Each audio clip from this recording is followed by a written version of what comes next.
NIA ਵੱਲੋਂ ਲਗਾਤਾਰ notice ਜਿਹੜੇ ਨੇ ਕਿਸਾਨ ਜਥੇਬੰਦੀਆਂ ਨੂੰ ਭੇਜੇ ਜਾ ਰਹੇ ਨੇ ਤੇ ਇੱਕ ਵੱਡਾ ਨਾਮ ਸਾਹਮਣੇ ਆਇਆ ਦੀਪ ਸਿੱਧੂ। ਕੱਲ ਇਹਨਾਂ ਦੇ ਬ੍ਰਦਰ ਨੂੰ ਨੋਟਿਸ ਭੇਜਿਆ ਗਿਆ ਸੀ ਤੇ ਅੱਜ ਇਹਨਾਂ ਨੂੰ ਵੀ ਨੋਟਿਸ ਪੁੱਜਾ ਹੈ। ਤਾਂ ਦੀਪ ਸਿੱਧੂ ਉਹਨਾਂ ਨਾਲ ਗੱਲਬਾਤ ਕਰਾਂਗੇ ਕਿ ਆਖਿਰਕਾਰ ਕੀ ਕਾਰਨ ਹੈ ਤੇ ਕਿਸ ਤਰ੍ਹਾਂ ਦੇਖਦੇ ਨੇ। ਦੀਪ ਜੀ, ਕਿਸ ਤਰ੍ਹਾਂ ਦੇਖਦੇ ਹੋ? ਨਹੀਂ, ਦੇਖਣਾ ਤਾਂ ਹੁਣ ਇਹੀ ਹੈ ਜੀ। ਦੇਖੋ ਤੁਸੀਂ ਸਿਸਟਮ ਨੂੰ ਵਰਤਿਆ ਕਿਵੇਂ ਜਾਂਦਾ, ਇਹ ਤਾਂ ਸਾਡੇ ਸਾਹਮਣੇ ਪ੍ਰਤੱਖ ਹੋ ਗਈ ਨਾ ਗੱਲ।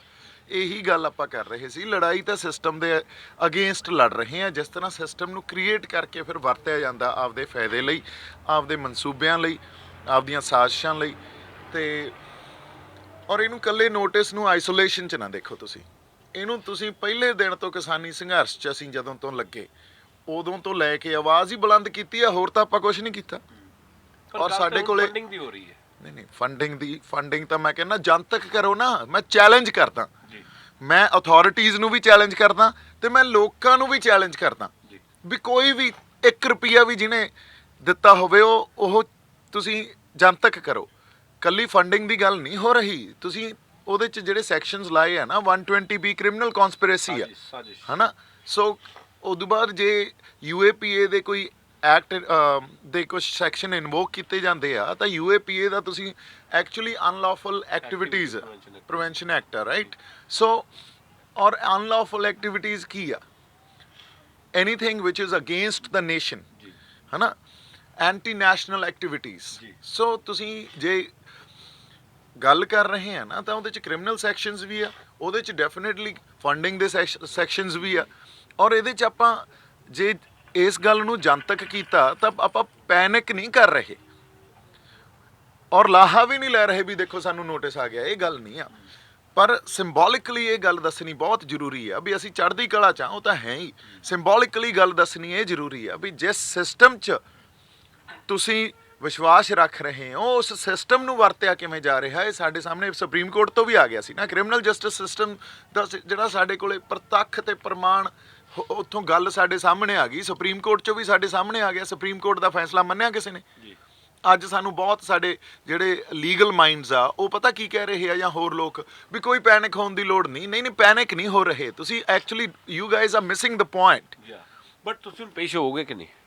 ਨਹੀਂ ਜੀ, ਮੈਂ ਨਹੀਂ ਕੱਲ ਪੇਸ਼ ਹੋ ਸਕਦਾ। ਕਿਵੇਂ ਹੋਊਗਾ? 16 ਤਰੀਕ ਨੂੰ ਨੋਟਿਸ ਆਉਂਦਾ, 17 ਤਰੀਕ ਨੂੰ ਪੇਸ਼ੀ ਲਈ ਕਹਿ ਰਹੇ ਆ। ਤੁਹਾਡੇ ਬ੍ਰਦਰ ਨੂੰ ਨੋਟਿਸ ਆਉਂਦਾ, ਦੂਸਰੇ ਦਿਨ ਤੁਹਾਨੂੰ ਨੋਟਿਸ ਆਉਂਦਾ। ਹਾਂਜੀ, ਸੋ ਇਹੀ ਤਾਂ ਮੈਂ ਗੱਲ ਕਰ ਰਿਹਾ ਨਾ। ਤੁਹਾਡਾ ਜਿਹੜਾ ਕਨਸਟੀਟਿਊਸ਼ਨਲ ਰਾਈਟ ਆ ਨਾ, ਫਰੀडम ਆਫ ਸਪੀਚ, ਇਹ ਉਹਦੀ ਵਾਇਲੇਸ਼ਨ ਆ। ਆਪਾਂ ਇਹਦੇ ਇਲਾਵਾ ਤਾਂ ਕੁਝ ਕੀਤਾ ਹੀ ਨਹੀਂ। ਔਰ ਜਦੋਂ ਮੈਂ ਖੁੱਲੇ ਹਰ ਇੰਟਰਵਿਊ 'ਚ ਮੈਂ ਇਹ ਚੈਲੰਜ ਕਰ ਰਿਹਾ, ਜੇ ਮੈਂ ਕਿਸੇ ਤੋਂ 1 ਰੁਪਿਆ ਵੀ ਲਿਆ ਹੋਵੇ ਇਹਨਾਂ 4 ਮਹੀਨਿਆਂ 'ਚ, ਮੇਰੇ ਰਿਸ਼ਤੇਦਾਰ ਨੇ ਲਿਆ ਹੋਵੇ, ਮੇਰੇ ਦੋਸਤਾਂ ਨੇ ਲਿਆ ਹੋਵੇ, ਮੈਂ ਲਿਆ ਹੋਵੇ, ਹੈ ਨਾ, ਤੇ ਤੁਸੀਂ ਉਹ ਸਾਹਮਣੇ ਲੈ ਕੇ ਆਓ ਤੇ ਉਹਨੂੰ ਜਨਤਕ ਕਰੋ। ਜਿਹੜੀ ਧਾਰਾ ਹੈ ਨਾ ਇਹਦੇ ਜਿਹੜੇ 'ਚ ਜਿਹੜਾ ਪਰਚਾ ਜਿਹੜੀ ਗੱਲ ਕੀਤੀ ਜਾਂਦੀ, ਇਹਨੂੰ ਜਿਹੜੇ ਫੋਰਨ ਨੈਸ਼ਨਲ ਜਿਹੜੇ ਬੈਠੇ ਨੇ, ਜਿਹੜੇ ਕਿ ਅਕਸਰ ਪੰਜਾਬ ਨੂੰ ਤੋੜਨ ਦੀਆਂ ਗੱਲਾਂ ਕਰਦੇ ਨੇ, ਤਾਂ ਉਹਨਾਂ ਦੇ ਨਾਲ ਜੋੜਿਆ ਜਾ ਰਿਹਾ। ਜ਼ਰੂਰੀ ਨਹੀਂ ਆ ਕਿ ਉਹਦੇ 'ਚ ਫੰਡਿੰਗ ਇੱਕ ਐਕਸਪੈਕਟ ਹੋਵੇ। ਉਹਦੇ ਵਿੱਚ ਕਈ ਐਸੀਆਂ ਭਾਵਨਾਵਾਂ, ਕਈ ਐਸੇ ਵਿਚਾਰ ਨੇ ਜਿਹਦੇ ਨਾਲ ਦੇਸ਼ ਨੂੰ ਖਤਰਾ ਹੈ, ਉਹ ਨਾਲ ਉਹਨਾਂ ਨੇ ਭਾਵਨਾ ਨਾਲ ਜੋੜੀ ਹੈ। ਉਹ ਕਿਉਂਕਿ ਪੁਰਾਣੇ ਜਿਹੜੇ ਬਾਹਰ ਲੋਕ ਬੈਠੇ ਨੇ ਜਾਂ ਜਿਹੜੇ ਪੰਜਾਬ ਨੂੰ ਤੋੜਨ ਦੀ ਗੱਲਾਂ ਕਰਦੇ ਨੇ, ਉਹਨਾਂ ਦੇ ਵੀ ਬੋਲੀ ਕਦੇ ਬੋਲਣ ਦੀ ਗੱਲ ਇੱਥੇ ਕੀਤੀ ਗਈ ਹੈ। ਨਹੀਂ, ਦੇਖੋ ਗੱਲ ਆਪਾਂ ਪਤਾ ਕੀ ਕਰ ਰਹੇ ਹਾਂ, ਆਪਾਂ ਸਿੱਧੀ ਗੱਲ ਤੇ ਆਉਣੇ ਆ। ਮੰਨ ਲਓ ਖਾਲਿਸਤਾਨ ਆ, ਹੈ ਨਾ। ਖਾਲਿਸਤਾਨ ਕੀ ਆ? ਜਿਸ ਤਰ੍ਹਾਂ ਇਹਨੂੰ ਪੇਸ਼ ਕੀਤਾ ਜਾਂਦਾ ਉਹ ਧਾਰਨਾਵਾਂ ਹੀ ਤੋੜੀਆਂ ਆਪਾਂ। ਜਿਵੇਂ ਸੰਤ ਜਰਨੈਲ ਸਿੰਘ ਭਿੰਡਰਾਂ ਵਾਲਿਆਂ ਦਾ ਨਾਂ ਜਿਸ ਤਰ੍ਹਾਂ ਪੇਸ਼ ਕੀਤੇ ਜਾਂਦੇ ਸੀ, ਉਹ ਧਾਰਨਾ ਤੋੜੀ ਆਪਾਂ। ਇਹ ਐਂਟੀ ਨੈਸ਼ਨਲ ਗੱਲ ਹੋ ਗਈ? ਨਹੀਂ, ਪਰ ਸਰਕਾਰ ਕਹਿ ਰਹੀ ਨਹੀਂ। ਸਰਕਾਰ ਉਹੀ ਗੱਲ ਹੈ ਨਾ, ਤੁਸੀਂ ਇਹ ਕਿਉਂਕਿ ਨੈਰੇਟਿਵ ਬਹੁਤ ਸਟਰੋਂਗ ਬਣਿਆ ਹੋਇਆ, ਇਹ ਬਿਰਤਾਂਤ ਬੜਾ ਸਟਰੋਂਗ ਬਣਿਆ ਹੋਇਆ। ਇਹਨੂੰ ਸਮਝਣ ਦੀ ਕੋਸ਼ਿਸ਼ ਕਰੋ, ਸਮਝਣ ਦੀ ਕੋਸ਼ਿਸ਼ ਐਂ ਕਰੋ। ਐਡੀ ਵੱਡੇ ਦੇਸ਼ 'ਚ ਜਿੱਥੇ ਇੰਨੇ ਡਾਈਵਰਸ ਸਿਵਲਾਈਜੇਸ਼ਨਸ ਆ, ਹੈ ਨਾ, ਵੱਖਰੀ ਤਰ੍ਹਾਂ ਦੀ ਵੰਨ-ਸਵੰਨਤਾ, ਲੋਕ ਵੱਖਰੇ ਤਰ੍ਹਾਂ ਦੇ ਆ, ਉੱਥੇ ਉਹਨਾਂ 'ਚ ਵੰਨ-ਸਵੰਨਤਾ ਜੇ ਤੁਸੀਂ ਡਿਸਟਰੋਏ ਕਰੋਗੇ ਜਾਂ ਉਹਨੂੰ ਐਲੀਮੀਨੇਟ ਕਰੋਗੇ ਜਾਂ ਉਹਨੂੰ ਅਸਿਮੀਲੇਟ ਕਰੋਗੇ, ਉਹਨਾਂ ਦੀ ਆਪਦੀ ਆਈਡੈਂਟਿਟੀ ਨੂੰ ਤੁਸੀਂ ਅਸਿਮੀਲੇਟ ਜਾਂ ਐਲੀਮੀਨੇਟ ਕਰੋਗੇ, ਮੁੜ ਕੇ ਉਹਨਾਂ 'ਚ ਐਥਨਿਸਿਟੀ ਹੈ ਨਾ, ਜਿਹੜੀ ਮੌਲਿਕਤਾ, ਉਹ ਹੋਰ ਜ਼ਿਆਦਾ ਗੂੜੀ ਹੋ ਜਾਣੀ ਆ। ਉਹਨਾਂ ਨੇ ਆਵਾਜ਼ ਚੱਕਣੀ ਆ ਜਦੋਂ ਐਲੀਮੀਨੇਟ ਜਾਂ ਉਹਨਾਂ ਨੂੰ ਅਸਿਮੀਲੇਟ ਕਰੋਗੇ। ਜਦੋਂ ਆਵਾਜ਼ ਚੱਕਣੀ ਆ ਤੇ ਫਿਰ ਉਹ ਕਹਿੰਦੇ ਜੇ ਤੁਸੀਂ ਸਾਨੂੰ ਨਹੀਂ ਜਰਦੇ, ਕੋਈ ਨਹੀਂ, ਫਿਰ ਸਾਨੂੰ ਵੱਖ ਕਰ ਦਿਓ। ਗੱਲ ਹੁਣ ਇਹ ਗੱਲ ਤਾਂ ਬੈਠ ਕੇ ਕਰਨ ਦੀ ਆ। ਆਪਣਾ ਮੈਂ ਪਹਿਲਾਂ ਤੋਂ ਇਹ ਗੱਲ ਕਹਿੰਦਾ ਆ ਰਿਹਾ ਵੀ ਜੇ ਕਿਸੇ ਨੇ ਖਾਲਿਸਤਾਨ ਦਾ ਲਫ਼ਜ਼ ਵੀ ਯੂਜ਼ ਕੀਤਾ ਨਾ, ਤੁਸੀਂ ਉਹਨਾਂ ਨੂੰ ਸਰਟੀਫਿਕੇਟ ਨਾ ਦਿਓ ਐਂਟੀ ਨੈਸ਼ਨਲ ਦੇ। ਮੇਰੀ ਸੁਪਰੀਮ ਕੋਰਟ ਵੱਲੋਂ ਵੀ ਕਿਹਾ ਜਾ ਚੁੱਕਾ ਕਿ ਅਨਟਿਲ ਔਰ ਅਨਲੈਸ ਉਹਦੇ ਨਾਲ ਕੋਈ ਭਾਵਨਾ ਆਹਤ ਹੁੰਦੀਆਂ ਜਾਂ ਦੇਸ਼ 'ਚ ਕਿਸੇ ਤਰ੍ਹਾਂ ਦਾ ਕੋਈ ਕ੍ਰਾਈਮ ਹੁੰਦਾ ਤੇ ਤਦ ਉਹਦੇ ਤੇ ਉਹ ਜਿਹੜਾ ਹੈ ਯੂਆਪਾ ਐਕਟ ਲੱਗਦਾ ਹੈ, ਕਿਉਂਕਿ ਯੂਆਪਾ ਐਕਟ ਸਿੱਧੇ ਤੌਰ ਤੇ ਹੈ ਕਿ ਤੁਹਾਡੇ ਕਹਿਣ ਦੇ ਨਾਲ ਕੋਈ ਨੁਕਸਾਨ ਹੋਇਆ ਹੋਵੇ, ਜ਼ਰੂਰੀ ਫੰਡਿੰਗ ਦੀ ਗੱਲ ਨਹੀਂ ਹੁੰਦੀ। ਇਟਸ ਨਾਟ ਨੁਕਸਾਨ ਦੀ ਗੱਲ ਨਹੀਂ ਹੈ ਭਾਈ। ਦੇਖੋ ਅੱਜ ਤੱਕ ਅਸੀਂ ਕਿਵੇਂ ਬਾਈਨਰੀਜ਼ ਕ੍ਰੀਏਟ ਕਰਕੇ ਰੱਖੀਆਂ ਹੋਈਆਂ ਹਨਾ, ਅੱਜ ਤੱਕ ਅਸੀਂ ਸੁਹਿਰਦਤਾ ਨਾਲ ਗੱਲਾਂ ਹੀ ਨਹੀਂ ਸਮਝੀਆਂ। ਮੰਨ ਲਓ ਨਹੀਂ ਸਰਕਾਰ ਨੂੰ ਚੁਭੀਆਂ, ਸਰਕਾਰ ਨੇ ਇੱਕ ਸਿਸਟਮ ਚਲਾਉਣਾ ਤੇ ਉਹ ਆਪਦੇ ਹਿਸਾਬ ਨਾਲ ਵਰਤਣਾ ਨਾ। ਤੁਸੀਂ ਇੱਥੇ ਸੁਹਿਰਦਤਾ ਦੀ ਗੱਲ ਨਹੀਂ ਆ, ਇਨਸਾਨੀਅਤ ਦੀ ਗੱਲ ਨਹੀਂ ਆ, ਸਰਕਾਰ ਨੂੰ ਤਾਂ ਬੜਾ ਕੁਝ ਚੁਭਦਾ। ਅੱਜ ਨਵੇਂ ਕਾਨੂੰਨ ਜਿਹੜੇ ਜਿਨ੍ਹਾਂ ਤੇ ਅਸੀਂ ਸੰਘਰਸ਼ ਲੜ ਰਹੇ ਹਾਂ, ਜਿਹੜੇ ਪੈਦਾ ਕਰਤੇ ਤੇ ਲੋਕ ਪੱਖੀ ਨਹੀਂ ਆ, ਸਰਕਾਰ ਨੂੰ ਤਾਂ ਇਹ ਸੰਘਰਸ਼ ਵੀ ਚੁੱਭ ਰਿਹਾ। ਤੇ ਉਹ ਜ਼ਰੂਰੀ ਨਹੀਂ ਹਰ ਗੱਲ 'ਚ ਸਰਕਾਰ ਠੀਕ ਹੋਵੇ। ਔਰ ਇੱਕ ਸੱਚਾ ਦੇਸ਼ ਭਗਤ ਉਹੀ ਹੁੰਦਾ ਜਿਹੜਾ ਸਰਕਾਰ ਦੇ ਖਿਲਾਫ, ਉਹਨਾਂ ਦੀਆਂ ਨੀਤੀਆਂ ਦੇ ਖਿਲਾਫ ਆਵਾਜ਼ ਚੱਕਦਾ। ਕਿਉਂਕਿ ਹਰ ਵਾਰੀ ਨੀਤੀਆਂ ਸਹੀ ਨਹੀਂ ਹੁੰਦੀਆਂ, ਉਹਨਾਂ ਦੇ ਬੜੇ ਪ੍ਰੋਗਰਾਮ ਫੇਲ ਹੋਏ ਆ ਹਨਾ। ਸੋ ਇਸ ਲਈ ਤੁਸੀਂ ਸਭ ਤੋਂ ਵੱਡੀ ਗੱਲ ਸਮਝਣ ਦੀ ਸਾਨੂੰ ਜ਼ਰੂਰਤ ਆ, ਉਹ ਇਹ ਆ ਵੀ ਅੱਜ ਜੇ ਕੋਈ, ਜਿਵੇਂ ਮੈਂ ਕਿਹਾ ਖਾਲਿਸਤਾਨ ਦੀ ਗੱਲ ਕਰਦਾ, ਤੁਸੀਂ ਬੈਠੋ ਉਹਦੇ ਨਾਲ, ਉਹਦੇ 'ਚ ਇਹ ਗੱਲ ਆਈ ਕਿੱਥੋਂ, ਰਪਟ ਕਿਵੇਂ ਹੋਈ, ਕਿਉਂ ਹੋਈ? ਅਗਲਾ ਤੁਹਾਡੇ ਕੋਈ ਵਾਇਲੈਂਸ ਕਰ ਰਿਹਾ ਕਿਸੇ ਢੰਗ ਨਾਲ? ਨਹੀਂ ਕਰ ਰਿਹਾ ਹਨਾ। ਕੋਈ ਉਹ ਜਿਹੜਾ ਨੈਰੇਟਿਵ ਆ ਪੁਰਾਣੇ, ਉਹਨਾਂ ਨੂੰ ਤੋੜੀਏ, ਅਸੀਂ ਇੱਕ ਸਾਰਥਿਕਤਾ ਪੈਦਾ ਕਰੀਏ। ਅਸੀਂ ਉਹਨਾਂ ਨੂੰ ਸਰਟੀਫਿਕੇਟ ਨਾ ਵੰਡੀਏ। ਕਿਸੇ ਨੇ ਜੇ ਖਾਲਿਸਤਾਨ ਦੀ ਗੱਲ ਕਹਿਤੀ ਉਹਨੂੰ ਵੀ ਨਾ ਵੰਡੋ, ਕਿਸੇ ਨੇ ਹੋਰ ਕੋਈ ਗੱਲ ਕਹਿਤੀ ਉਹਨੂੰ ਵੀ ਨਾ ਵੰਡੋ।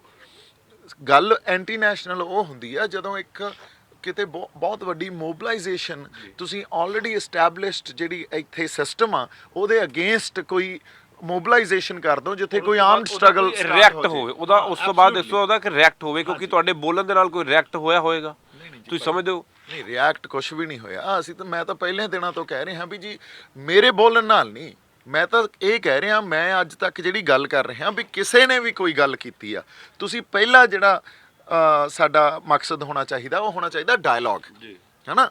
ਹੁਣ ਤੁਸੀਂ ਦੇਖੋ ਕਿਸੇ ਨੇ ਕੋਈ ਗੱਲ ਕਰਤੀ, ਮੰਨ ਲਓ ਖਾਲਿਸਤਾਨ ਦੀ ਕਿਸੇ ਨੇ ਗੱਲ ਕਰਤੀ, ਉਹਦੇ ਤੇ ਚੱਕ ਕੇ ਪਰਚਾ ਪਾਤਾ, ਉਹਦੇ ਨਾਲ ਡਾਇਲੌਗ ਤਾਂ ਹੋਇਆ ਹੀ ਨਹੀਂ ਨਾ। ਮੁੜ ਕੇ ਪਰਚਾ ਪਾਤਾ, ਉਹਨੂੰ ਘੜੀਸੀ ਫਿਰੇ, ਅਗਲਾ ਅੰਦਰ ਆਪਦੇ ਖੁੰਦਕ ਲਈ ਫਿਰਦਾ ਹੁੰਦਾ ਫਿਰ, ਤੇ ਉਹਨੇ ਕਿਤੇ ਜਾ ਕੇ ਕਿਸੇ ਢੰਗ ਨਾਲ ਰਿਐਕਟ ਕਰਨਾ ਹੁੰਦਾ। ਦੇਖੋ ਸਿਸਟਮ ਨੂੰ ਪਹਿਲਾਂ ਮਾਹੌਲ ਫਿਰ ਖਰਾਬ ਕਰਨ ਦੇ, ਫਿਰ ਖਰਾਬ ਕਿਵੇਂ ਹੁੰਦਾ? ਕਿਉਂਕਿ ਕਦੇ ਗੱਲ ਹੀ ਨਹੀਂ ਸੁਣੀ ਜਾਂਦੀ, ਬਾਈਨਰੀਜ਼ 'ਚ ਰੱਖਿਆ ਜਾਂਦਾ ਸਾਨੂੰ। ਸਰਕਾਰ ਨੇ ਚਾਬੁਕ ਚਲਾ ਦਿੱਤਾ ਇਹਦਾ ਮਤਲਬ ਐਕਟ ਦਾ। ਨਹੀਂ, ਚਾਬੁਕ ਹੋਣਾ ਹੀ ਆ ਭਾਈ। ਜਿਹੜਾ ਆਉਣ ਵਾਲਾ ਮਾਹੌਲ ਆ ਨਾ, ਸਮਾਂ ਹੁਣ ਉਹਦੇ 'ਚ ਚਾਬੁਕ ਨਹੀਂ ਹੁਣ ਕੰਮ ਆਉਣਗੇ। ਉਹਦੇ 'ਚ ਤਾਂ ਐਕਚੁਅਲੀ ਸੀਰੀਅਸ ਡਾਇਲੌਗਸ 'ਚ ਇੰਗੇਜ ਹੋਣਾ ਪਊਗਾ ਸਾਨੂੰ ਸਾਰਿਆਂ ਨੂੰ। ਸਾਨੂੰ ਸਾਰਥਿਕਤਾ ਤੇ ਸੁਹਿਰਦਤਾ ਲੈ ਕੇ ਆਉਣੀ ਪਊਗੀ। ਸਾਰਥਿਕਤਾ ਤਾਂ ਹੀ ਆਊਗੀ ਜੇ ਅਸੀਂ ਸੁਹਿਰਦ ਢੰਗ ਨਾਲ ਮਸਲਿਆਂ ਨਾਲ ਨਜਿੱਠਾਂਗੇ ਇਹਨਾਂ ਨੂੰ। ਹਾਂਜੀ, ਤੁਹਾਡਾ ਅਗਲਾ ਐਕਸ਼ਨ ਕੀ ਹੈ ਹੁਣ? ਤੁਸੀਂ ਨਹੀਂ ਪੇਸ਼ ਹੋਵੋਗੇ? ਨਹੀਂ ਜੀ, ਹੁਣ ਕੱਲ ਤਾਂ ਮੈਂ ਪੇਸ਼ ਨਹੀਂ ਹੋ ਰਿਹਾ। ਕੋਈ ਕਾਰਵਾਈ ਹੁੰਦੀ ਤੁਹਾਡੇ ਤੇ? ਨਹੀਂ, ਉਹ ਫਿਰ ਉਹਨਾਂ ਦੀ ਮਰਜ਼ੀ ਹੈ ਜੀ।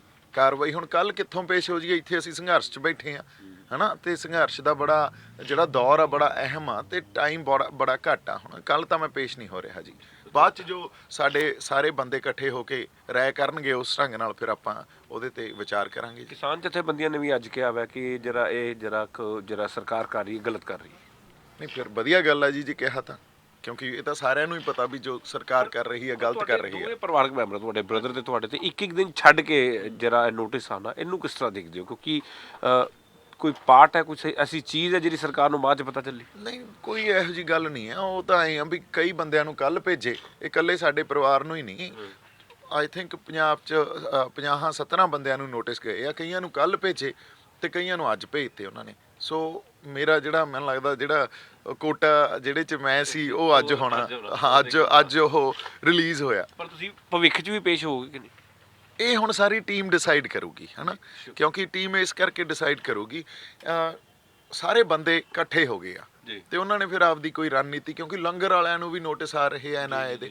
NIA ਇੰਡੀਆ ਦੀ ਟੌਪ ਇਨਵੈਸਟੀਗੇਸ਼ਨ ਏਜੰਸੀ ਆ, ਤੇ ਉਹ ਲੰਗਰ ਵਾਲਾ ਬੰਦਾ ਵੀ ਉਹਦੇ 'ਚ ਇਨਵੈਸਟੀਗੇਸ਼ਨ 'ਚ ਆ ਕੇ ਮੈਨੂੰ ਲੱਗਦਾ ਸ਼ਾਮਲ ਕਰ ਲਿਆ ਗਿਆ। So it's really ridiculous. So we'll have to see what we can do. ਤੋ ਐਸਦੀਪ ਸਿੱਧੂ ਜਿਹਨਾਂ ਨਾਲ ਗੱਲਬਾਤ ਕੀਤੀ ਤਾਂ ਉਹਨਾਂ ਨੇ ਕਿਹਾ ਕਿ ਡਾਇਲੌਗ ਦੀ ਪ੍ਰਕਿਰਿਆ ਨੂੰ ਅੱਗੇ ਲੈ ਕੇ ਜਾਣ ਦੀ ਜ਼ਰੂਰਤ ਹੈ, ਨਾ ਕਿ ਐਕਟ ਚੜਾ ਕੇ ਲੋਕਾਂ ਨੂੰ ਡਰਾਉਣ ਦਾ ਕੰਮ ਕੀਤਾ ਜਾ ਰਿਹਾ। ਲੇਕਿਨ ਫਿਲਹਾਲ ਉਹ ਕੱਲ੍ਹ ਪੇਸ਼ ਨਹੀਂ ਹੋਣਗੇ ਤੇ ਆਉਣ ਵਾਲੇ ਸਮੇਂ ਦੇ ਵਿੱਚ ਰਣਨੀਤੀ ਬਣਾ ਕੇ ਉਹ ਪੇਸ਼ ਹੋਣ ਦੀ ਸੋਚਣਗੇ। ਕੈਮਰਾਮੈਨ ਅਕਸ਼ੇ ਦੇ ਨਾਲ ਸੁਮਿਤ ਖੰਨਾ, ਜਗਬਾਨੀ TV, ਸਿੰਘੂ ਬਾਰਡਰ।